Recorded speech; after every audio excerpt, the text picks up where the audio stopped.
without further ado, let's get to our artists. And Josh, I'm going to start with you. Quick introduction. What is going on? Hello, everyone. So I am Josh Rzepka. I'm a trumpet player in Chicago, and I'm actually a transplant to Chicago. I didn't grow up here. I am originally from Northeast Ohio. I grew up in Akron. And I've been in Chicago now for 7 or so years. And, you know, it's been great. Kind of, you know, it was a big step up. It was a big change from Akron moving into Chicago, you know, the big city. And for the last number of years now, the main thing that I've been doing playing wise is I've been touring with a band called Under the Street Lamp, which is kind of like Jersey Boys. And, you know, 4 singers, matching suits, dance moves, that whole thing. And freelancing and I'll say on and off teaching. I taught for a couple of years at the Merit School of Music here. And I have a book that I released a year and change ago, a duet book. And now I've been really focusing a lot on YouTube, creating videos. I started a series over this whole quarantine called Mute Monday, and I review trumpet mutes. And if you're a big like gearhead or mute nerd, then that's something that you would really appreciate, because I kind of go into depth. So that's been a blast, and that's just what I'm doing now, just focusing on creating as much as I can, 2-3 videos a week until the world opens up again and I can get back on the road. Thanks, Josh. Let's move on to Tim Kaufman. Nope. Sorry, there we go. Old guy doing technology. Sorry. Our family moved to Chicago from Baltimore, Maryland when I was a sophomore in high school. So I did my last 2.5 years of high school at Oak Park High School, which ended up being quite a blessing because Oak Park River Forest High School has a gigantic and fantastic fine arts department. It was quite a blessing. A month after I moved here, I was playing in the pit for the Music Man, which has got like the greatest trombone part, you know, in the history of Broadway shows. So it was really a great experience to be there and have a very serious, you know, music experience. I got to play in orchestra and jazz band and concert band during the school day. And I had a senior year, I had a theory class, which later would have been AP music theory class. So 4 periods out of 9, my senior year, I was in the band department area, hanging out, taking classes. So I was really quite fortunate to move here. I went off to Indiana University, and then I came back to Chicago after that. So I've been here playing and teaching since 1990. I can't believe I'm saying that out loud. It's just I know I'm quite old beneath this youthful glow. I just can't believe I've been here such a long time. I was fortunate to be hired at DePaul University in 1997 as jazz trombone teacher, and I've been there since then. And I started teaching at North Central College 5 years ago, and I direct a big band there and teach jazz trombone lessons there as well. And I've done lots of jobbing and freelance playing and subbed on shows and lots of big band playing and all kinds of stuff. And I'm certainly look forward to getting back to all that. So anyway, it's great to be here and great to see all of you. Thanks, Mary. You're muted, Mary. You're pulling a Tim Kaufman. All right. Thanks, Tim Kaufman. Let's go on to Adam Ryanson. Ryan Adamson's next. Woo! I'm going to mute myself again. Hey, I'm Ryan Adamson. I actually just found out that Tim's from the East Coast. I had no idea. I actually grew up in Washington, D.C., and then actually did undergrad. I met Josh Rzepka there. So I was out in Northeast Ohio, and then I've lived in Chicago since 2007. So came here, got a master's at DePaul, and they haven't gotten rid of me yet. So like everybody, you know, I do a lot of various different things. Right now, it's been predominantly writing. My master's is jazz composition, and so that's something I really enjoy. And that's been pretty lucky because obviously you can do it in here, the wondrous office.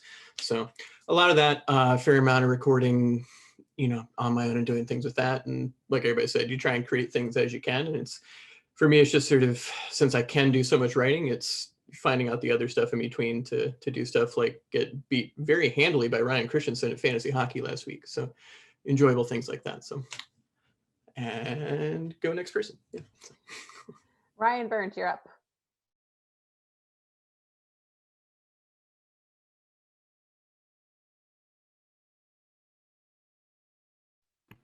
Spacebar trick didn't work.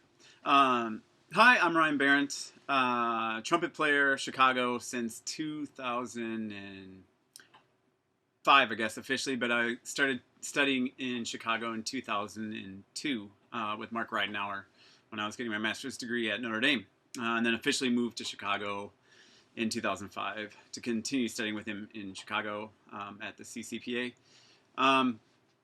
So I've been around, I guess it feels like a lot just because I grew up in a tiny town, actually next to Kirk in southern Minnesota, Janesville. And actually, I have a story I want to talk to you about later. Yeah. I remembered seeing you when I was in high school. You were at a Wasika thing and you blew my mind. But I'll tell you about that later. That was a long time ago. So currently, freelance, I really got into chamber music, even with an orchestral studies degree.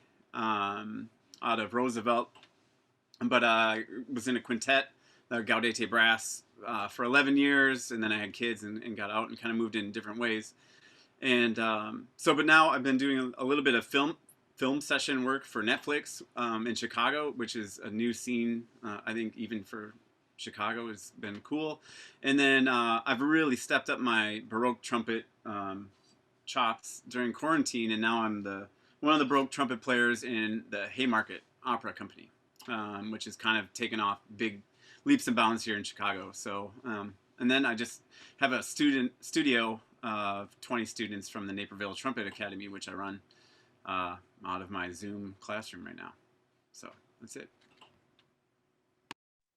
Thanks, Ryan. Let's move on to the next Ryan. You guys, in my screen, they're all in a row. So you've got Ryan Adamson's, Ryan Barrett, and now Ryan Christensen. Yeah, hey everybody. So I've been in Chicago for about 5 years, but it feels like a very short 5 years. I was in Minneapolis for about 4 years before that, finishing up my degree at the University of Minnesota. I grew up in the middle of nowhere up in North Dakota, and I've just been slowly moving southeast, just crawling. Eventually I'll end up somewhere in Carolinas or something like that. But anyway, so I've been here. It's been a short 5 years. This is my first couple of years. I spent a lot of time on the road. I still go out a decent amount. I tour with a group called the Dallas Brass. So a brass quintet does kind of crossover stuff. And since I've been here, I also have started playing principal trombone with the Milwaukee Ballet Orchestra. So I play up there a decent amount. And a lot of freelancing in the Chicago scene. I came up when I was in Minneapolis. I started doing a lot of New Orleans brass band stuff, and that was kind of my first foothold into the scene down here, was doing a lot of that. So from there I've done a lot of jobbing and stuff like that, but a lot of New Orleans brass band. And these days, with not much of that going on, I am fortunate to have a pretty decent sized private studio teaching trombone, euphonium, tuba to about 18 kids that are spread out throughout the suburbs. So a lot of spinning a lot of plates, trying to do the freelance thing, like we all do. So, but it's great to be in Chicago. It's been awesome to be here the last 5 years. So, Thanks, Ryan. Moving on to Jason Klobnik. So I'm not in Chicago. I'm in Denver. But I grew up in Des Moines, Iowa, which is like 5.5, at least at the speed that I would drive from Des Moines to Chicago. 5.5 hour drive, spent a lot of time there, have a lot of really close friends. My wife's matron of honor from 20 years ago grew up in Chicago, went to Moody Bible Institute. So we spent a lot of time there. Still, when I go on little Midwest mini tours, Chicago's always one of the stops, hitting places in Joliet, downtown Chicago. In Denver, though, trumpet player, mostly do jazz, freelance music, gospel, R&B, and then teach at one of the colleges where we just introduced a music business certificate to our music program there. Other than that, I'm going to mostly stay shut up. So that's it. You jump in as much as you want, Jason. Let's move on to Kirk. I'm unmuting. Is that unmuted? Good. Ryan, we've got to exchange some hot dish recipes from southern Minnesota. We got to do it. I grew up in very rural southern Minnesota. Went to college at Minnesota State University. Then after, while I was there, auditioned and got into the Air Force Band, one of the field bands, first in Alabama and then in Omaha, Nebraska. So I spent 10 years in the military. After that, met this really great piano player composer, the late Frank Mantooth, who encouraged me to move to Chicago. I got here in '92 and attended DePaul University, finished my undergrad and master's degrees concurrently because I wasn't quite finished with everything that needed to be done. Taught there for 14 years. I've been at Concordia University since 1995, and I'm still there. I'm waiting for the gold watch or something. I DePaul 14 years. Now I've been at Elmhurst for about 5 years. And I've been touring with Gary Sinise and the Lieutenant Dan Band since 2005. And then making a living here, teaching applied lessons, private lessons, writing, arranging, teaching some jazz history courses, just trying to keep the cash coming in while we are not on the road, as all of us are just anxiously awaiting another opportunity to play. That's my cat, Ira, named after Ira Gershwin. His brother George is around here somewhere. They're always hanging out back here. So I've been in Chicago freelancing, jobbing, playing shows, doing things like that. Not nearly as many of the theater shows that like Professor Baker, he will be up pretty soon, I'm sure, has been doing. These are all some really marvelous musicians, and I wish we all had more opportunities to play together and swap war stories. So I'll move on to the next person. Thanks, Kirk. Last but not least, Andrew Baker. Well, last at least, yeah, I'm Andy Baker, and I am a trombone player from London, England originally. And I moved here in 2001, in fact, in April. So it's coming up on 20 years, which is pretty amazing. So yeah, I grew up in London and was fortunate coming from kind of a working class background that I had incredible teachers, because there's incredible brass players everywhere there. And then I went to the Guildhall School of Music in London for 4 years as an orchestral trombone player. And when I graduated, I was doing a mixture of freelancing, both subbing in orchestras in London, but also playing some jazz, also subbing on some West End shows. And then I ended up joining a band called the Ray Gelato Giants. I spent 4 years touring with them, mostly in Europe, but also in North America and Canada. And freelancing in London when I was there. And for most of that 4 years, I was sure that I would never leave London and I would never teach. And then towards the end of that time, I ran into this woman in Chicago who I'm now married to. And that kind of changed the whole picture. So I moved to Chicago in 2001. I guess I have kind of the opposite picture, because London as a freelance scene is significantly bigger than Chicago. So coming from there to here was a different kind of experience, but a really cool one. Great, it's so nice to be kind of welcomed here when I moved here and started working pretty quickly. And I'm a professor at the University of Illinois Chicago downtown, and teaching is something that I kind of fell into. I was recommended to start teaching at Elmhurst College out of the blue by Tom Garling, a great trombone player who now teaches there as an adjunct. And then I also taught for 4 years as an adjunct at Northwestern University as the jazz trombone teacher there, and taught a theory class and some other stuff. And then I decided to go back to school, get my master's in jazz composition from DePaul, where I studied with Professor Kaufman. And yeah, was fortunate to get a job downtown, a full-time job in Chicago. In terms of playing, I do a lot of different things. As Kirk mentioned, I play a great many of the Broadway shows that are downtown in Chicago, like The Book of Mormon and Aladdin and Wicked and all that kind of stuff, which is all over the map stylistically. I have a big band that I co-lead with a saxophone player, the New Standard Jazz Orchestra. Tim is a member of. I'm a core member of Fulcrum Point New Music Project, run by a great trumpet player, Stephen Burns, which can be anything from a brass quintet to a full symphony orchestra to free jazz improvisation to electronic operas to anything, which is super cool. And then I also get to do some recording work, you know, such as there is left in town. And that's something I've been able to continue doing here from my shed, doing remote tracking for some people. Apart from that, I also write a little bit. I've had some commissions for like pop and rock bands, for Super Brass Ensemble in London, also some groups in Germany. And in fact, coming out very soon is my first recording as a conductor of a classical orchestra, which will be, I know, who'd have thought that would happen, which is a recording coming out on Sadie Records here in Chicago sometime this coming year. It was supposed to be 2020, but that is of orchestral music by Leo Sowerby that was originally written for the Paul Whiteman band in the early 1920s. So I'll do anything for money, frankly. No, what I really cherish about the career that I had until about a year ago is that I'm doing very, very different things all the time.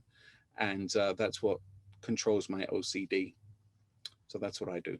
And I had a great time spending a few years in a jumping band with Kurt Garrison as well, where we had a lot of laughs. Well, we'll find out, I'm sure, more in detail about everything you guys are doing as we move forward.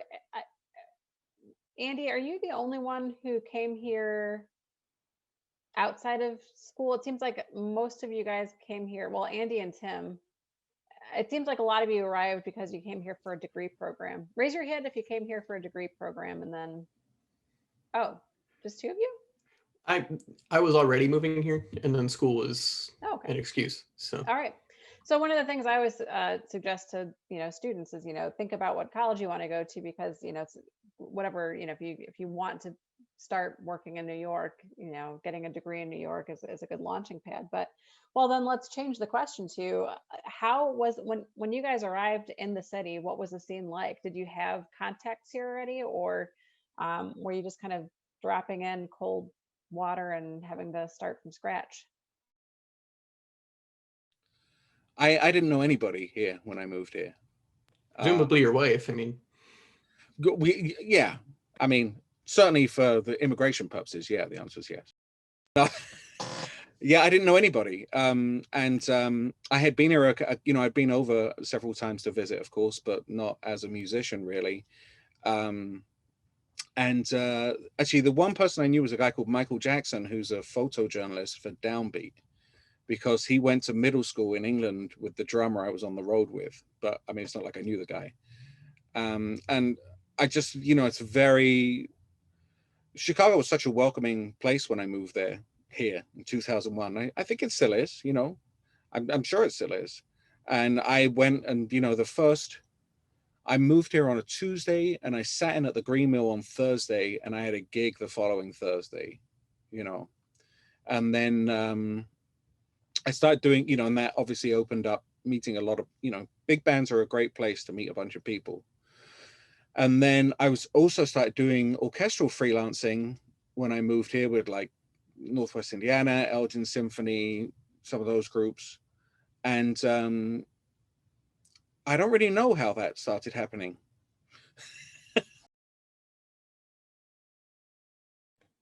yeah, I mean, for me, that was where I was saying, like, I was kind of planning on moving here anyway. And then school was an excuse. I was looking to go to grad school also. So that was a nice pairing. And it was like, all right, then I'll meet some folks. I'll have sort of a safety valve of here are musicians I'm meeting. And again, I think a lot of us have a tie to DePaul. I think there's only two that I'm not sure. So, but yeah, with that, I mean, that was nice. But then there's also a ton of things that I got from not that. Like that was a point of entry, but it was like Andy said, go out, play. You know, if you show up and you have a horn and you don't sound terrible, people are pretty nice. Or some of us know Mike Young, you know, so it's a good town to get it together, because he's like, if you sound terrible, they'll be like, yeah, you sound terrible. But then if you come back and you sound good, like, hey, you sound better. And it's very forgiving, you know. It's not like, you know, this music, we're blowing on tubes. There's nothing to get that mad about, you know. So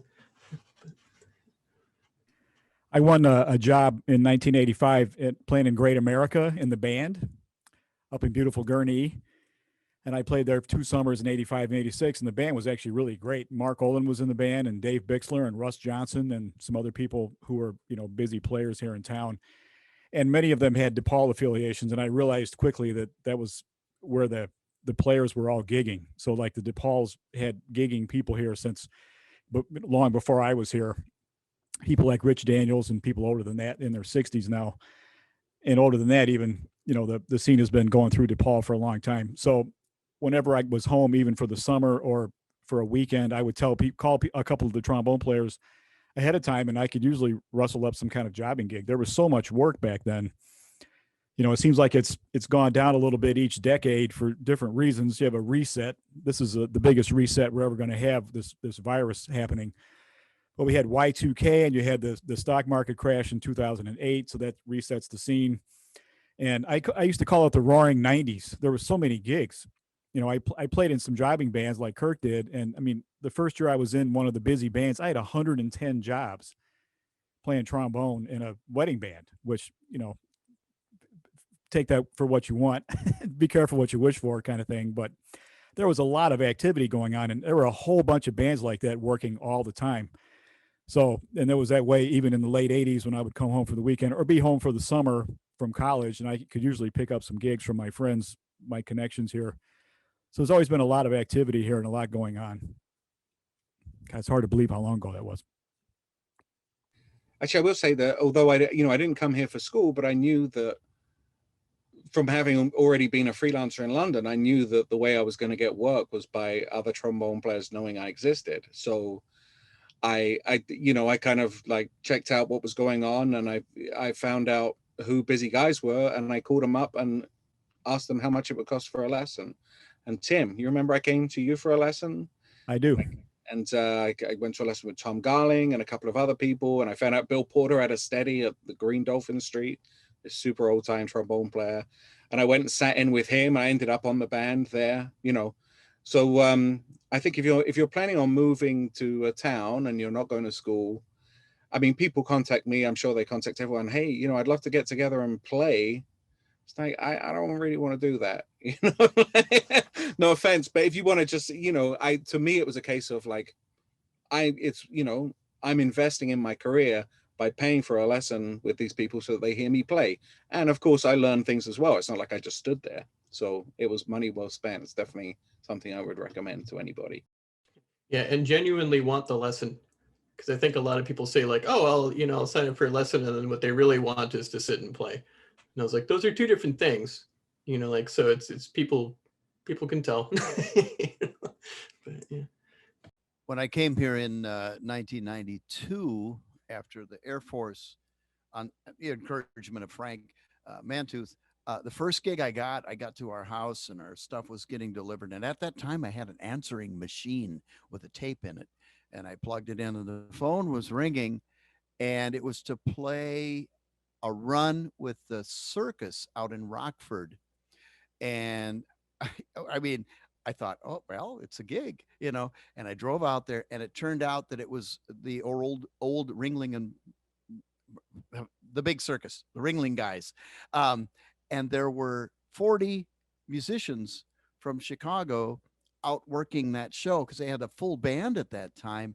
And I went out with a stack of business cards, and it ended up that several friends of mine were there playing. It was a terrific opportunity to really connect with a lot of people. So needless to say, I tried my best to play my best, and moved me into, again, same thing. And talking to Tim and Andy and all those guys, the jobbing thing in the 90s, the event band thing was incredible. I ended up shortly after moving here, getting on a band that was doing 130 some dates a year. And then I ended up becoming their main music arranger, writing all the arrangements for the band. And again, it became a really great, lucrative way to make some money. And now, granted, I want to play art, I want to play music, other than playing pop tunes and Motown, but that's great music and it's fun to play and it makes you better. But at the same time, it was a great means to make a living and support my jazz habit, and be able to play and make some, take care of my wife and the kids. And it was an excellent time. A lot of what you guys are talking about is entering a jazz scene. Any classical experiences? Do you feel like the scene is the same for classical players? Because it's not like we can sit in with a jam session or something, So if you're a new classical player entering the scene, The CSO doesn't just let you sit in. That's not a thing. no, Oh, okay. unfortunately. Yeah. For me, not anymore, man. Not after that one time. Yeah. You get one shot, man. I mean, I was coming to Chicago, even from Minnesota, like to the Notre Dame thing, knowing I was going to study with the acting principal trumpet of the CSO. And the scene is just different. I mean, when I was back, it was like, well, study with whoever you can who's going to know. I mean, I came to be an orchestral player. I got hoodwinked in grad school when I auditioned for a brass quintet that was like, which is awesome. I didn't realize it at the time, but that's exactly where I needed to be. And that happened through school. And then my career, like through freelancing, like people were starting to get my name, like playing through Civic, which is, I think, like the jam session version for the classical people in town. Civic is like where that's at. And so I was starting to make those connections, but then like the quintet, we were touring so much and we recorded like 4 albums on Sadie Records. And so when people would call me, I'd be like, I can't because, I'm on tour. I can't do this and this. And so like, as I saw me go further down the career of the quintet, like that other whole half of like getting calls for other work, which I was interested in, but all those calls went down. So I left the quintet in 2016 when I had my first son. And it was kind of interesting for me to kind of enter back in through the scene, but like a scene that I've been kind of a part of for 15 years, at that point, 10 years. And it's like, oh, wait, you're back? And, but at that point, all of a sudden I could like actually play music. Like my ears were finally awake from playing all this like new music, like in being in a chamber group that was on that level. And so it's just kind of interesting to see how it's like slowly kind of come back into now recording, sessions for Netflix starring Al Pacino, which I never ever would have thought of being in a brass quintet situation, but Chicago recording company. Ryan, you started, I mean, because I know a little more about you, you started creating some of your own work though. You started making relationships with church directors and, where you could, and creating your own music. And I feel, is that something that you feel like is a really smart thing to do if you're new to the city or as a classical musician? Yeah, I think, so I hate trying to get the random gigs like for church work, for classical music anyway. And I'm sure everyone can hates, wondering where their Easter gig is going to come from. Cause I played them all. God, we all have played them all. And I think, one of the things I did right away is like, I used the Notre Dame connection just because that alumni system is so huge in the Catholic system. But I got hooked up really quickly with, 2 church directors at St. Clement's, right there in like downtown, or I guess Lincoln Park. And so like for every wedding, like they hire you and they pay well and there's no rehearsals and you know what you're going to get. And there's only like this select book. So you just so I think getting hooked up with that is huge. And then you meet the violinists who are like the top contractors. I've had a long day too, in the area. And then all of a sudden you get calls and then they're like, wait, you play Baroque? And like, so that's how I entered like from this crazy little church thing, which I just enjoyed doing, like the weddings and the Easters and Christmas. And then it just opened up like, I mean, 90% of my work, even in the classical world now, comes from like the 2 contractors that I met through that classical like church connection, So it's just, I think, a little different for the classical era. And I would say it's, at least in my perspective, it was hard breaking in the classical scene. It seemed like those gigs exist for those people only, and it's not like the jam session where it's like, oh yeah, why don't you come in and sit in with us? It's like, okay, yeah, okay, you sound pretty good, but now get away. Like, stay away from my work because you're not going to steal it. So it's kind of interesting, and maybe now, like, I've pushed past that. I think I'm 40, so I think part of that is just being longer. I know, Kirk, sorry. But a lot of that is just like trying to stay relevant longer than everyone else, I guess. And just being in the picture. The classical scene is really strict that way, like in Chicago, and that's something that hasn't come up in the other cities that I've talked with so far. But I remember one of my first gigs, I got hired out by a girl from grad school, and I didn't know she was a contractor. I didn't, she just called up and asked if I could play this wedding, and I really enjoyed playing with the organist. And I said, hey, I'd love to, maybe do a recital or sometime with you. And I gave her my card, and I got this ugly message from her saying, you were hired by this contracting company, don't ever try. But it was like I had crossed this major line. I never got called. Maybe a year later I got called back from her, but there's like these landmines that you just don't know about. The classical scene's a little very cut and dry corners. Have you guys run into that at all? It also depends on the time. Like, I know you were around the same time for me at school. Is that right, Mary? I think Ish. I was a little before me, I think. Yeah, because I remember, like, I got here right when the jobbing scene collapsed after the stock market crash. And so I didn't know any better. I'm coming here from Akron, where, like, if you want the gig, you need to, like, buy the land, build the club, hire the restaurant, like, then write all the music, book the band, and then you might still be on the second gig, or they might get somebody better. So, like, compared to that, this was no big deal. And I just kind of smiled and nodded, and you go do it. And it was kind of one of those also, like, if you smile and nod a lot and try to sound good, it works out. And it's the same thing. You're going to step on people's toes. You try not to, you try to be nice, and then you apologize when you do something stupid. And then Chuck Parrish yells at you later, and it's fine. It's just kind of the thing, so. I think that's I don't think that's a specific classical thing. I mean, just being respectful is the wrong word. Not impinging on other people's work, not trying to kind of angle in on other people's work, understanding the kind of flow of how things are hired, I think is universally important. And just, have faith that you were asked once and you did a good job, and you'll be asked again, it'll be fine, But if you do try and maneuver around people, that's a real fast way to have people not want to call you, because be like, well, he plays great, he or she, but you can't trust them to take care of business for you, because not trying to hoover up the gig is definitely part of taking care of business.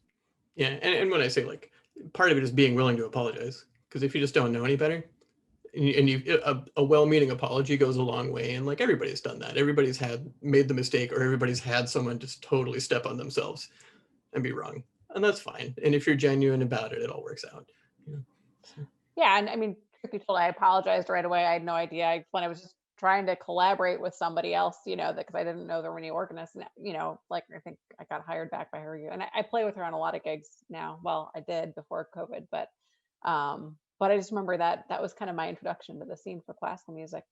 For both classical and jazz, I think Chicago's got a really interesting community band scene. And have you all had experiences playing with community bands? What are your thoughts on the opportunities of the community groups around Chicago?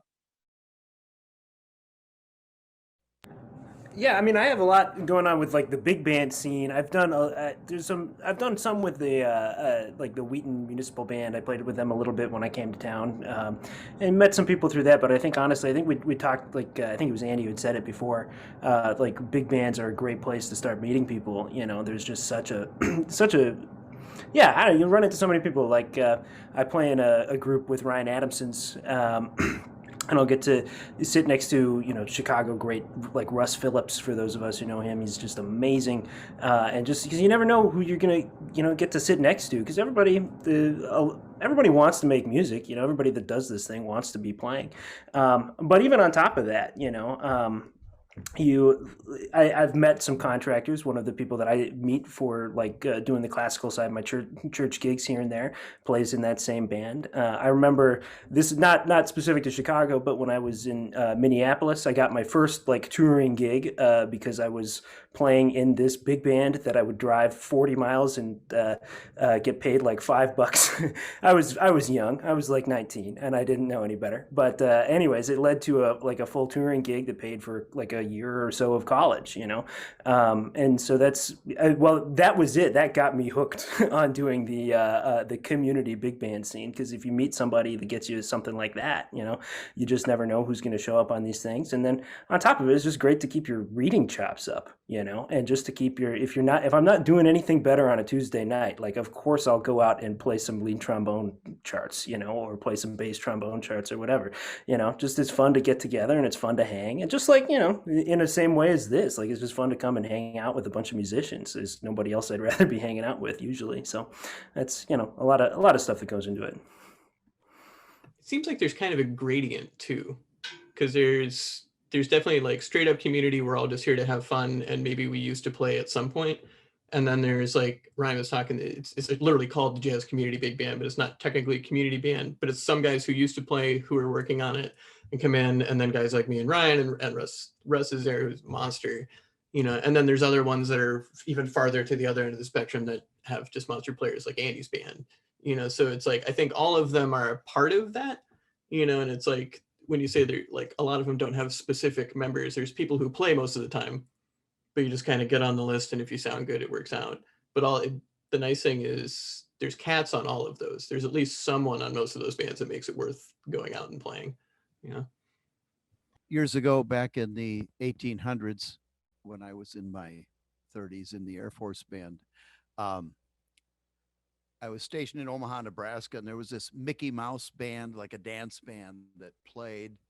And I'd get on this camper, and after playing with the Air Force Band, and we'd go up to a 3-4 hour drive to play some little ballroom somewhere for $60.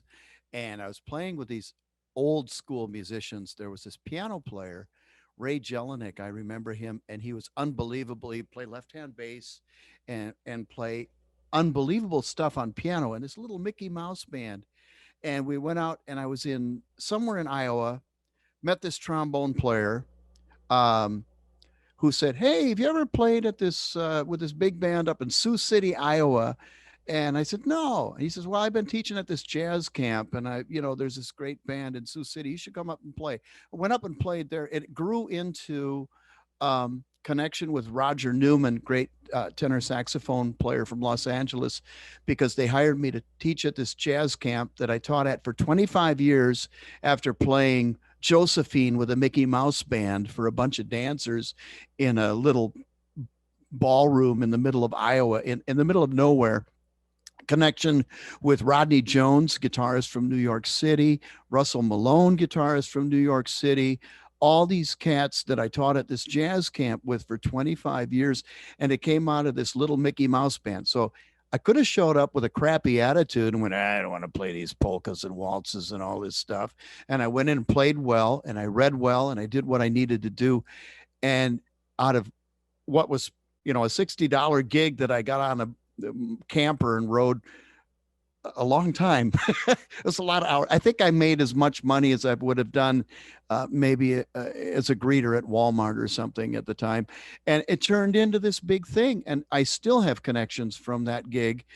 Some guys from Omaha, one guy's in Colorado. I spent 10 to 15 years in Colorado playing this jazz goes to school program that all grew out of this little Mickey Mouse gig in the middle of nowhere in Iowa. So you never know where these kind of things are going to happen.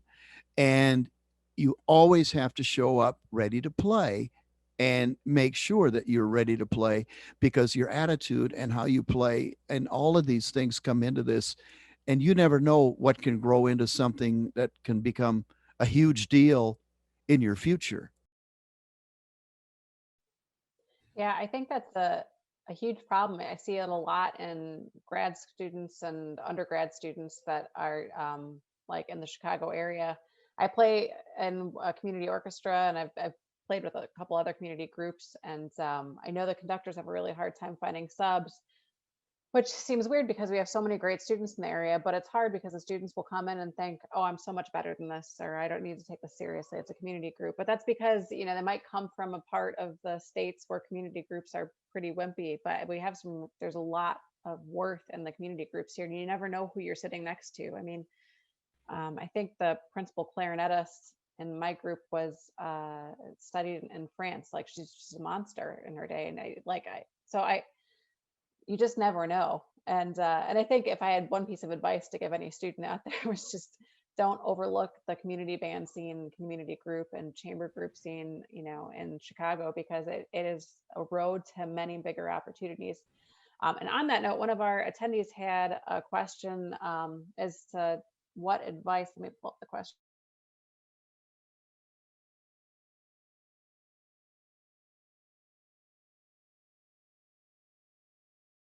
Sorry about that. What do you think the biggest thing for young musicians to remember? What is the biggest thing to remember for young musicians when breaking into the scene of gigs and session work? I think we've covered a lot of stuff, but is there one thing that you think is like the golden rule when you're breaking in? Do this or don't do this? Be kind. Yeah. Like don't be a jerk. Yeah, I was going to say be patient too, because it's sort of like there's such a thing as an entry-level gig. You know, like Kirk was saying, it's like, take the gig, play it well, you know, repeat. You know, if you're expecting the first one to pay, you know, union scale with benefits and repeat every month and like, and also you're not going to have to wear a tux and there's no rehearsal. Well, no, you don't have that gig yet. So, and if you find it, call me, you know. So I think that humility is a commodity that many young musicians do not possess, and they need to have it, a lot of it. Because when you get out of school, high school, college, whatever, and you know, I grew up in a little 1,100 population, 1,100 community in southern Minnesota, and I was the best damn trumpet player there. But there are a lot of communities in the United States with 1,100 people in them that have the best damn trumpet player there. And then there are hundreds of universities with the best damn trumpet player there. There's a lot of players out there that are extremely good. And you have to understand that the humility thing and self-awareness. How well do I think I play and how well do I really play? Look at yourself in a mirror and really assess exactly where you're at as a musician. And we're all guilty of having maybe an inflated view of our self-worth as a musician, every single one of us. And you know, as you get old, you start to figure that stuff out and then you play less notes because it sounds better. But we've got to be real careful about that. And these musicians that we're looking at, I'm looking at some very marvelous players here. You never know who you're sitting next to, and you can embarrass yourself really quickly. But you all have to learn that you have a lot to learn, and I still do. And I'm hoping that I get it all figured out before I'm done. Maybe not. Yeah, I would add that if you support the local, if you support the community, it's very likely that they're going to support you back. You know, every time that I've ever gone out to a gig and seen my friends and hung and been present on a night off, you know, I've gotten back in return, you know, because they're going to come to your gig or they're going to call you for something. You know, you're being actively part of the community. You know, you can't expect, you know, to receive if you haven't given. You got to make the scene, man. Yeah, totally. I have a few things that you know, I've developed this weird bunch of rules about freelancing, and a couple of the early ones are take every gig once, at least once, even if you are 100% sure it's going to suck. Even if it isn't something you haven't done before, take it, because you never know who is also going to be there who was sure it was going to suck. And yeah, I have long stories about, you know, really great work that have come from playing next to someone really good in a really bad band. It definitely happens. And then the other, another of my freelance rules is, if the gig is what it was described as when you took it, you cannot complain about it. Like, if it's bad money and you said yes, and it's far away and you said yes, and it was music you don't like and you said yes, well, that's what you said yes to. You can't bitch about it. If it's something completely different, that's a different story. And then for my students, I tell them, and for myself too, especially when you're breaking in, you always have to be ready to play. You always have to have your chops way up. You always have to have gas in the car and clean shirts and all the rest of it, because when you are breaking in, you're going to get the call that's like, I called everybody. Can you be here in 45 minutes, right? You're not first on the list, you're last. So you have to be ready to take that opportunity when it comes to you. Yeah, that's all great. Oh, sorry, you got it, Tim. No, I'm sorry, I already talked too. Oh. But the big thing that always strikes me working with students, especially, is like, be realistic about how well you play relative to everybody else. Because like, I came to town, like I said, I played okay, but it was like, I remember getting to DePaul and hearing the band and going, I probably shouldn't be in the top band yet. Be real about it. That's okay. And then I practiced and got better. It's like, but don't think you're good and not do that. Like, people are like, why am I not getting called? Maybe because you're not good enough yet. And that's not a dark thing. That just means, great, you're in a scene with colleagues that are that good, and that's wonderful. And now you can learn from them, get to their level, and then be worth being on that gig. So, but at the same time, don't, on the other side of that, I've, had conversations with lots of musicians. Like, if somebody called you for a gig, you're supposed to be there. It's their choice whether to put you there or not. So don't, if you got called for a reason, and it might be because they called everybody else, but usually it's not. Don't have an inferiority complex about it. Oh yeah. Don't sell yourself short. I just say it was a John Clayton quote. He said, the quality of your opportunities tends to correlate with the quality of your art. Yeah. There was a great saxophone player in town named Ronnie Kober, passed away. And if he liked you when you were a new player in town and you were a young new player, and he thought he would help you, one of his phrases was, and I'll paraphrase for the family show here, never miss an opportunity to keep your mouth shut, which goes along with Kirk's idea of being humble. Like, don't get to the gig. You're the young guy. You're the new person. Don't try to take over and make a bunch of suggestions and have some idea about how this should be happening. Just sit there and shut up. Don't say anything and be cool. And as you get some seniority in town, maybe there's a chance where you may offer some advice or say something about a gig. Otherwise, just be quiet. We also, at DePaul, we had Jim McNeely, the great pianist, in several times to work with the students. And that was one of his rules. He had little gig rules too. And one of them was always play your ass off, because you never know who you're going to meet. And when he talked about moving to New York and being a young piano player, and New York's expensive, you got to make rent. So like, if you get called for a gig and it pays money and it's Tuesday night, he's going to take the gig. He needed the money. So he talked about several really dumb gigs he got. And, some heavy contractor was playing trumpet, it turns out, and the guy was fantastic. Said, hey man, you sound great. Give me your card. And then got him a bunch of work. And he couldn't believe a bunch of this high level work came out of this stupid gig he thought he was doing. So all the advice you all just gave is all great. And there are many famous players who have similar stories of, especially when they're young, starting off and how things got rolling. Sometimes you can move into a situation where you'll make tens of dollars. Right.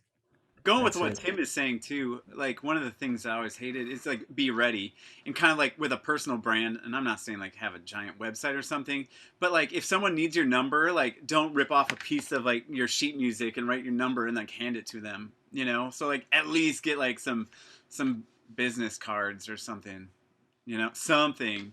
I think everyone's going to a cell phone, but us old timers and old timers, Kirk, prefer still a good looking business card. Ryan Christensen, what were you going to say? Oh yeah, no, I was just going to say here, the fourth time's the charm, I think. No, I think just to kind of put a cap on like my experience coming in here is just like, be prepared enough to be confident and keep to be confident when you're on the gig that people will remember who you are even if you keep your mouth shut, you know? So if you're prepared and you know what your role is, you can come in and you don't have to rub people the wrong way by thinking you're a big shot or talking, running your mouth, you know, and doing all that stuff. If you come in and you do your job, you know, and make the hang after, but like, don't be telling people how to do their job on the gig, you know, make the hang, but like, come in and you're prepared. So if they give you 30 tunes to learn every tune, you know, if they give you everything that's asked of you, come in and do your homework. That way you can come in and just keep your mouth shut, learn from watching the people around you and what they're doing, take the cues, read the room. And then you can be sure that you're going to leave an impression because you were a professional and you did the gig, you know, you did it the right way. So it's my 2 I think cents. making the hang is a big part of that too. Like Josh was saying, it's being a part of the scene. I'm sure Chicago and Denver are very similar in that there's musicians that will come to the gig, they'll play the gig, they'll do it well, they keep their mouth shut, but then they put their horn in the case and they're gone. They were just there for the check. But when you activate yourself as a part of the hang and be a part of the community, that's where you build business relationships. And I think that's an important spot also to have humility, because you can be a great player, do the hang, be humble in your playing, but then the personality comes out and you find out, oh, great player, humble player, but a giant jerk. And that's a great way to not get called too. So just being a good human being as a musician and being a good human being as a human being.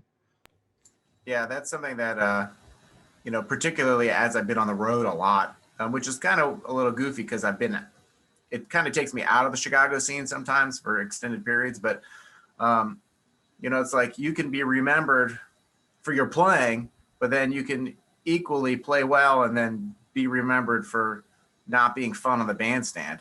And that's gonna rank higher than, you know, how people are gonna remember your playing.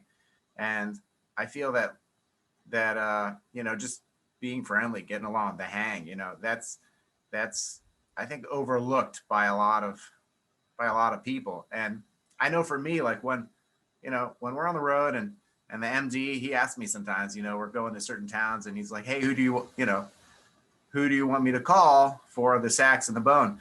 And I remember who we played with like the last 2-3 couple times. And, you know, there's a lot of factors that go in, and it's kind of, you know, a given that you're going to show up and be able to play your part, that you're going to be able to get the job done. You know, like it's kind of a given that you should be able to do that. And then some of that then just comes down to how much do you enjoy being in a section with them? Like how, you know, is it going to be easy? Like for me as a horn section leader, is it going to be easy for me to get them to listen and follow along and you know, do what I want them to do. So, you know, that's something that is very important. And then in Chicago, of course, if you can't hold down your malort, then no one's going to have you on a gig. You know, it's like, you know, being a good hang is not going to get you work if you don't play exceptionally well, but not being a bad hang can certainly cost you work. But, you know, that being said, I mean, it kind of, you know, it's a component, but I want to make sure we're not stressing like it being too big of a deal, because like when it comes down to it, you know, if we're there to make music, I would rather be in a section with people that I don't have anything in common with, who play their butts off, than people that I really like who aren't quite as good. You know, I'm kind of a little ruthless like that, maybe. Yeah. Well, like, no, you know, my hang, like, it's nice if it's fun. It's nice if it's a good time, but you know, we have social lives for that as well. So, you know, not to overplay it is all, I guess. Also to that end, just be genuine. Because if you're genuine, you're going to end up in the place you're supposed to be anyway. You know, kind of like Ryan was talking about, like, oh, I ended up in this brass quintet. I wouldn't have thought of it, but I ended up here. Oh, I ended up in this church gig. I wouldn't have thought of it, but I ended up here. You know, your inertia and the things that you like will take you to a place, and that'll even evolve over time, and that's okay.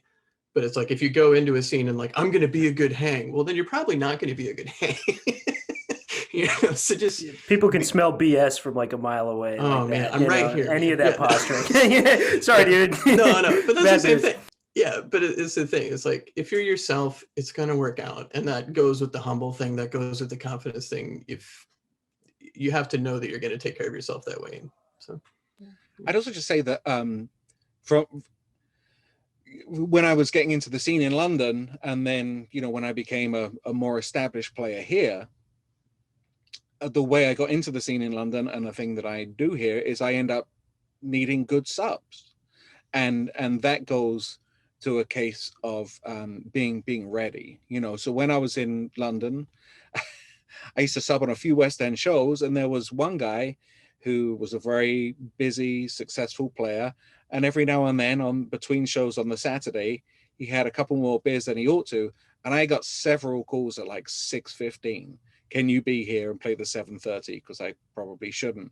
And so on a Saturday, if I was off, you know, 6 o'clock, I make sure that I'm totally warmed up. I've looked over the book, my horn's in the case, I'm dressed, because once every 5 or 6 weeks, he would call me and I would go in and nail it, you know. And then similarly, you know, because I do a lot of the show work here, and I like to sub out of it to do other like music, you know, things that are more arts based, if you will.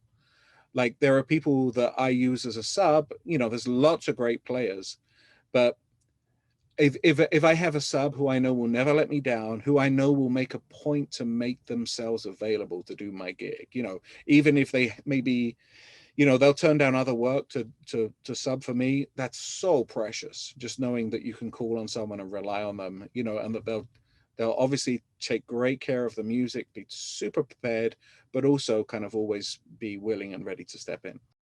Oh, I got on a few was guys who would double book themselves. So if there's guys who are really good and are good enough that they can double book themselves and get called back, boy, I made a pretty good living when I first got to town being the stunt double for like, hey, so I called him, but if he doesn't show, can you be here? And if he didn't, if he showed up, then I was there and I had my horn and I watched the band and it was good. And the band leader would normally buy me a beer. And if they didn't, I was on the band and we acted like I was supposed to be there the whole time. So it's like, yeah. Tim, you were talking earlier about we're getting past the hour mark, and I wanted to move into the future that we're looking into. Tim, you had mentioned, you know, you've seen quite a few resets over the years between, you know, the financial crash of 2008. We're in one right now with COVID, where the music scene has kind of stopped and restarted again. So, I mean, we're looking at a pretty major restart. Looking back before COVID, I mean, where were the places in the city that, you know, you always knew you found work? And looking forward, how are those venues and those job opportunities handling what's going on? And where do you think things are going to reopen first in Chicago?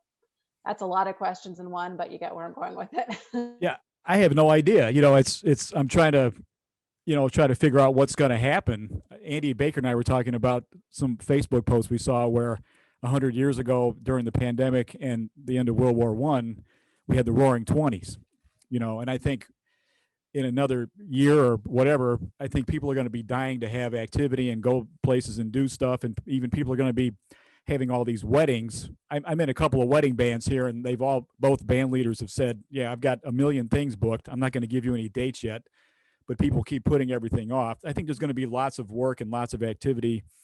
I think any jam session that happens, there's going to be a line down the street of horn players ready to sit in and play, because everyone's going to be dying and super ready to make that happen. But you know, it's very unpredictable. You just don't know what's going to happen, and you start to realize. I mean, I was a young player in the '90s and newly married and everything with children, and just very naive, thinking, "Wow, Chicago's great. There's so much work here." And then as soon as there's a financial problem, the first thing that gets cut are the trombone lessons, and you know, the band getting hired for the law firm party, for the Christmas party. The money's not there, so they're not going to hire the band. So the arts are the first thing that are cut. So you just wonder what's going to happen and where it's going to go. The Y2K I'm talking about was when the year turned into the year 2000 or whatever, and everyone thought the planes were going to fall out of the sky when the computer changed from 1999 to 2000. There was going to be all these problems. So everybody ended up staying home New Year's Eve. And the reset ended up being that everyone ended up realizing, hey, this is kind of nice to be home New Year's Eve. I don't need to spend $800 down at the Ritz-Carlton, you know, for some nasty chicken dinner with my date. get a room and sit at a table of 10 with 8 people I don't know and listen to some wedding band play. I used to play those gigs and get paid well, and I'd sit there and go, I would never come to this. Why is this gig happening? This looks awful. So then it, like, people would say, oh, I'm going to sit home and rent a movie and order a pizza, and like, oh, this is really nice, not to be out in the fray and be home. So then that sort of took on a life of its own. And then after the economic downturn in 2008, there was a lot of, like, nothing was happening. But then as the economy came back, people want to have stuff going on. And I think the motivated, talented musicians we have, I'm looking at on the screen here, will make things happen, and things are going to go. I think the one benefit in 2000 was that there was much more artistic work happening. Instead of everybody playing a million weddings and a million events and parties, there was a lot more stuff going on where people were taking more of an initiative and making recordings and getting a band together and doing more artistic things that they wanted to do. And I think for most of us on this screen too, we've realized that teaching is a very steady, stable income. And, we're always going to have at least some part-time teaching going on, even if you're busy playing. It's just a smart thing to do. So I don't know if I answered your question or not, but I am curious what's going to happen now, where this is going to go. But I really think if we all are safe, feeling like it's safe to be together, it's just going to be a madhouse. It's going to be crazy, and everybody's going to be really excited to go do stuff and be places. Go to Wrigley Field, go to hear the Chicago Symphony, et cetera, et cetera. Go to the Jazz Showcase, the Green Mill, everywhere else, and play and hang. Go to restaurants and bars and coffee shops. And I think it's going to be cool. But it may take a while. And I think, like, as musicians, a lot of, at least the people in my world, have taken the last 10 months off. I think a lot of them are going to come back not as strong, or let's say they've had to do something else to make ends meet or whatever, and they just kind of say, it's going to be super hard to come back. But I've seen so many friends be like, hey, I'm going to do something else, or I can't even pick up my horn because I'm so sad, or whatever it is, because I think there's so many more musicians out there that are, like, not where we are, maybe as this, like, panel. And the one thing that I in the classical world, when this all opens up, and I mean, I've been fortunate to have a few gigs, at least in this last 10 months. All of them have been churches. Like, the churches still, number one, they got money. Number two, like, they value music slightly different than, say, like, the public schools or universities that are cutting their music majors or whatever it is. But I think when things open up, like, the weddings, I played like 3 weddings and a couple of Easter services and a couple of Christmas things throughout the pandemic, and I'm just super lucky even to have that. Like, I'm not saying that to brag. I think that's where it's going to open up in the classical world, still even early, and it's going to be a little safer, because even during a pandemic I felt safe. It was like me and an organist up in the balcony of St. Clement's, like 100 feet from each other, and we can hear each other perfectly fine. So I think when it does slowly starting to open up, that stuff's going to come back then, say, like the CSO, especially with brass players, spitting all over the place. And the other thing I say is don't wait for something to happen. Don't look for something that's already happening. Go make something happen. Like, I remember when I moved to town again, everybody's like, oh, nothing's happening. Like, cool. So we can go do something then? Like, if there's no gigs, then there's no reason not to go do this. And a bunch of guys started really interesting bands. And like my band, we played for beer. And the rule was, if you got called for a gig that paid more than beer, you should take the gig. Even if you're on the bandstand, like, that's fine. We'll find someone else. It's good. And then it got to a point where I was too busy to do my own band. And so it's like, I missed that. And that's going to be one of the first things we probably end up being able to do again. Well, and the London hang too, one last thing is that they brought up, like, when they start opening back up, because they're a little bit ahead of us, they were talking about outdoors, because we're not violinists and worrying about our string instruments melting in rain and humidity and all that. So they were already coming up with plans to get outside with a quintet or, brass bands, so other things to think about for the entrepreneurial brass players out there. Yeah, the outdoor thing is huge. Yeah. No, and especially here in Chicago, when it's so beautiful, the summers are so gorgeous. So last summer, I was fortunate enough, because I do the New Orleans brass band thing. I had a gig, about a gig a week last summer, and I never felt really uncomfortable with it. I've been, very cautious, but because it's all outdoors, we've been able to do that. And the one thing I've got that's like big on the books for 2021 so far is Dallas Brass has an outdoor festival that we're going to play in Oklahoma in June. We hope, fingers crossed. Still potential potential that could get canceled, but it's outdoors and all that stuff. So, if you can find, and honestly, and then that ties in with the idea of making your own stuff. Like, go play outdoors for somebody. Like, just, there's plenty of places. There's beautiful parks in town. Like, if you want to get stuff going, if you've been off the horn for a while, if you're nobody here, but, if you've been off the horn for a while, you want to get back to it, start playing for, go to a park, have a jam session with your buddies. Like, write some charts and do them. That's kind of where I'm at right now. I'm trying to write a lot. I'm actually doing a master's in jazz composition at DePaul, joining these fine people with Tim as well. So writing charts and finding places to play. There's never going to be a better opportunity to have people play your music than right now. So there's plenty of opportunities. I feel like COVID-19 has really fostered for a lot of creative people the inspiration to go and just create your own thing, because you're stuck at home. You kind of have to create your own thing. And I'm really hoping that musicians and all creative people that you've seen on social media who've been collaborating and doing all these really cool new projects, I hope they do take that into the reopening and continue to create these new things and new ways of creating music together, whether it be virtual or, however they're doing it. On that note, your COVID-19 experience, there's quite a few resets that probably happened in your own lives. What resets do you feel like you might take into the reopening?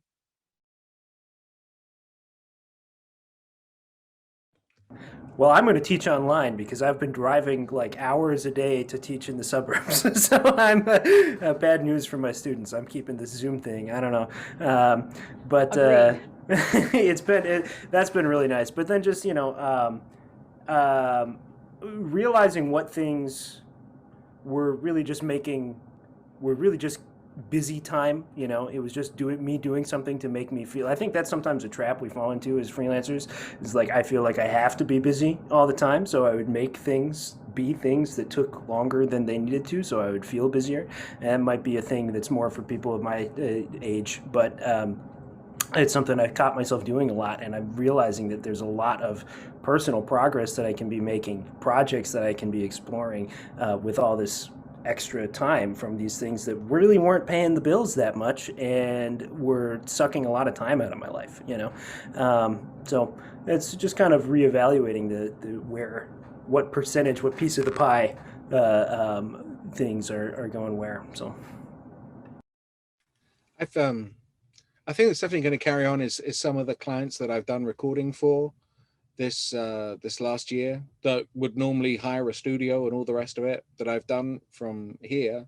And I'm super privileged to have a purpose-built space out here away from the house, and I have the gear and all the rest of it. And two people in particular that I do sessions for said, yeah, we're just going to do it like this from now on, because it's easier and it's cheaper for us, and you can do it on your own schedule. And it's more work for me because I'm the recording engineer as well as the trombone player, but I can also do it, in my pajamas at 7 o'clock in the evening if I feel like it, or come back to it the next day. So I think that's definitely something that's going to stay. It is going to stay. Also, I think, a lot of people, myself included, have done playing outside. And I did some concerts that I streamed, and it started from just a desperation to play. So I played trio with a piano player, great piano player and bass player. I have all the gear. We just set up in my yard at the side of the house, and the neighborhood came out. We streamed it. And I don't know, half a dozen of those maybe. And I did a couple for other people. And at every single one of those, I made way more money than I would make playing a door gig at a jazz club in Chicago. And so I think that's something that's going to stay, because all my, I live in Oak Park as well. My neighbors here, they're not going to go to the Green Mill or the Jazz Showcase. Not because they don't want to, but they got day jobs, and they got kids and all the rest of it. But they love hearing music and they value it, and they come out and they're more than happy to donate $20 or like a nice bottle of gin I got one time, or some beers and all the rest of it.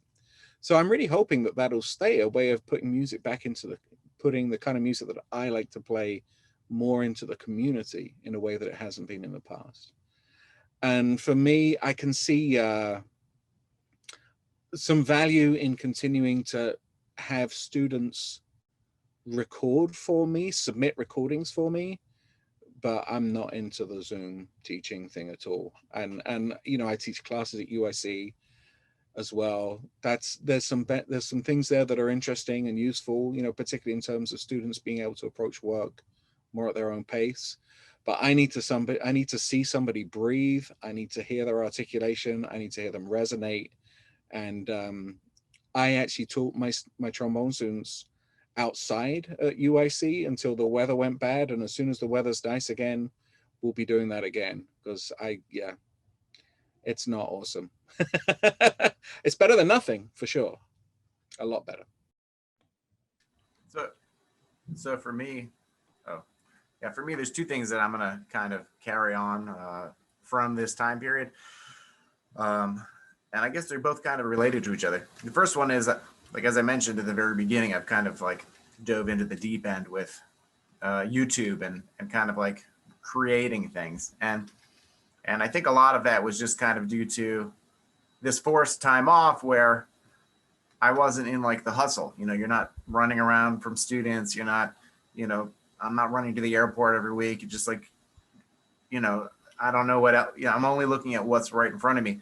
And when you don't have something that's right in front of you, then, you know, of course there was like that shock. But then for me, it really, you know, to go back to what Ryan Adamson was saying earlier, it's like, you know, create your own scene, right? Make something happen. And for me, it was kind of that like light bulb where I'm like, okay, I'm practicing, I'm doing all these things. I can't just wait for gigs to show up again. And I need to do something. And that really kind of pushed me towards, you know, getting serious about, you know, creating some of these series and content. And, you know, through this whole Mute series that I've done, I've actually been able to like collaborate, you know, with so many different artists and people. And you know, that's kind of opened some doors with different things. And you know, it just is something which I see that I'm going to keep doing, you know, as touring, as gigs come back. I'm going to keep making, you know, content and putting it out there, because it's just, you know, allowed me to kind of feel so much more connected with the community. Maybe, you know, some of it's in a digital sense, but, you know, when I post a video about vintage mutes, and then I get some messages on Facebook from, you know, top orchestral players or you know, or someone in Jazz at Lincoln Center, like, hey, you know, let me give you a call. I want to chat about this for a minute. Then it's like, oh, you know, this is a thing I want to keep pushing and keep doing. So yeah, definitely the content, and then just, you know, that second part is just pushing myself to kind of make sure that I don't just look at what's in front of me, and, you know, make time for, you know, creativity and really, you know, creating and nurturing projects and, you know, and seeing it through. It's kind of like what Ryan Christian was saying, but I think I'm just going to, like, time management for me was always making sure I got everything done. And I think I'm thinking of time management more as like making sure I have time to do the things I want to do, because those are not necessarily the same thing. Like specifically making sure it's time for me, and, you know, like everybody talks about that, but like actually having time that was enforced of like, I literally don't have anything to do right now except play like Lego Star Wars right now. Like doing that. And then also like actually spending time on the horn. Like I probably spent the most consistent time on the horn in the last 9 months for the first time since like undergrad-ish. Turns out that helps. I don't know if anybody else has found that, like practicing regularly makes you better. So that's been pretty strong. Yeah. But just like obvious things like that are like obvious once you have the chance to step back and stare at it, and trying to actually hang on to that, like write a post-it note and be like, yeah, do that again. Yeah, I agree with that totally, Ryan. It, like for me too, it was like there's so many weird things going on too, because I had like Baroque trumpet stuff happening with Bella Voce, and then like whatever South Bend principal trumpet Mahler, what two, like all in like the week apart, and it's like, how am I going to do these two things? And so I wasn't actually practicing. I was just like getting ready for the next gig, you know? And so like when this actually hit, I was like, sweet baby Jesus, what am I going to practice? Like, there's nothing right now that like I need to practice. So it's like, Charlier, whoa, I know I practice, like I tell my students you need to be practicing this. I'm going to do like all the 30 other ones that like no one ever plays. Like, Yeah, it turns out I hadn't played past number 2 in like a right. decade. And so it's just like, okay, so now it was like getting back into like a routine instead of just like treading water, trying to keep your head above water to the next gig. It's like, wait, I'm actually swimming now. Like, so I'm going to keep that for the future. I think Ryan Christensen, what you were talking about is like as a freelance person, you're afraid to turn anything down. You know what I mean? You get into that kind of mode, but I'm getting too old for that now because I haven't been sick for 10 months. You know what I mean?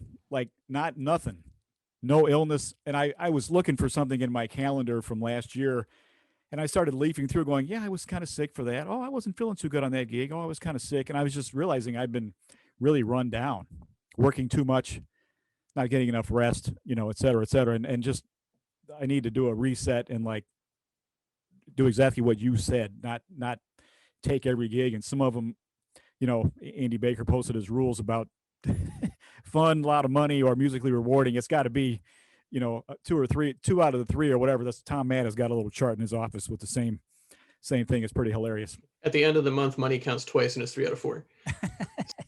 So all of that I think is really important, especially now as I'm an old guy. I need to get more rest and, you know, not take every stupid thing just to go out and play. Sometimes I just need to stay home and go to bed early and, you know, get some rest for the next day of teaching or whatever I got to do. Professor Kaufman, you are not an old guy. I think I've got a couple of years on. I would say that during this pandemic, yeah, keeping the writing going, keeping the teaching going, very important. I finally established a really great warm-up routine that I'm running through every morning, or as many mornings as I can, that has really helped my playing a lot. I mean, like a bunch. And like, you know, some of you have already said, maintenance just to get to the next gig and get it done. Now it's like finesse and like really playing dynamics and working on articulations and flexibility. It's kind of a nice thing. And the other, you know, if you practice, you get better. And if you do a steady routine, warm-up routine, you get better. I'm going, my God, you know, the room for improvement. The other thing is I have a new grandchild who just is going to turn 1 and another one coming in a few months. And I'm going to take some time to enjoy that and watch my children be successful and not worry so much about, you know, getting out and doing too much. Do just enough. You know, there's no need to be greedy. And there's a lot of younger musicians that I really want to make sure have the opportunities that I had. And there isn't as many as there used to be. So I want to make sure they get all these chances to go out and play. And you know, why should I go out and do a big band gig for dinner and a couple beers when these younger players that really need to get out there and do some real playing with some of these bands and learn this music to keep things going. I think it's much more important to do that. It's a hard thing to let go of. You know, I remember like in my, you know, whatever, early 30s, late 20s, when I had a son and I started teaching and started doing, you know, I was playing 8 shows a week for long periods of time, you know, months on end, and also teaching, and just being like, this gig that I do on a Monday night that starts at 10 o'clock, I just need to stop doing this, you know, and I love doing it. And I love the guys that I see on it and I love the hang, but it's like, you have to let go of it. Otherwise you're going to kill yourself. And then you drop out bits of the scene, you know, I mean, you can't be everywhere. Your bum can only be in one chair at a time. But one thing a piece of advice that I've given to people who have cared to ask about like building a freelance career is like every year or maybe every 2 years, look at all the things you're doing and stop doing the one that's the worst, right? So maybe it's the worst paying teaching gig, or the gig that's the furthest away, or the thing you just don't like, or whatever it is. Just take, you know, think about there's these 30 things I do in a year to make up my freelance career. here, this one's number 30, and just stop doing it so you can make some room for something else to come in.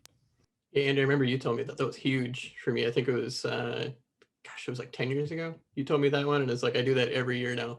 I literally have a thing where I'm like, bye, Andy says you're bye. So, I'm stealing that. That's awesome. Yeah. I think of it like ballast in a hot air balloon. You have to just chuck something out, you know, to let the thing rise up.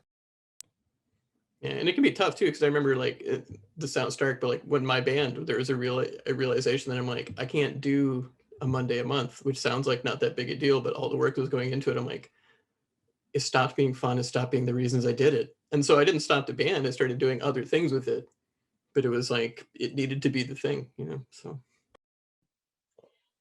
Yeah, I think that's from everything that you guys are saying. There's and from everybody that I've heard that I've interviewed, it's the COVID has really taught us what's most important to us and what needs to go away.